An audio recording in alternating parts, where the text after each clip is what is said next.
वाक़िआ खाई ॾींदालू खिपरो मां शादीशुदा नारी मुबैना तौर अगवा थी वई आहे। नारी जे मुड़िस जी फरियाद ते 6 जवाबदारनि खिलाफ़ केस दाख़िल कयो वियो आहे। बिल्कुल नाज़रीन, अहम ख़बर आहे तव्हांखे ॾियूं पिया खिपरो मां शादीशुदा नारी मुबैना तौर अगवा थी वई आहे। अव्हांखे ॿुधाईंदा हलूं, नारी जे मुड़िस जी फरियाद ते 6 जवाबदारनि खिलाफ़ वाक़िए जो केस दाख़िल कयो वियो आहे।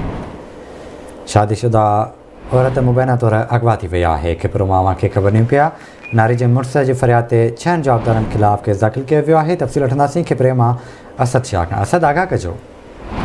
जी बिल्कुल बिशारत ही खिपरो जो ॻोठ आहे हाजी मोहम्मद यूसुफ चानियूं, जितां शादीशुदा नारी अगवा थी वई आहे, जंहिंजो खिपरो थाणे ते केस पिणु दाख़िल कयो वियो आहे। केस में फरियादी नारीअ जे मुड़िस पारां ॼाणायो वियो आहे त मुंहिंजी घरवारी नूरजहान चानियूं खे 6 जवाबदारनि घर में घिड़ी हथियारनि जे ज़ोर ते अगवा करे खणी विया आहिनि।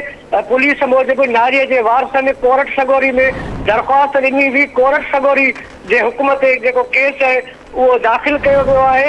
होॾा ज़रियनि खां इहो मालूम थियो आहे त नारी उमेद अली शाह सां पसंदि जो परणो करे छॾियो आहे। जी।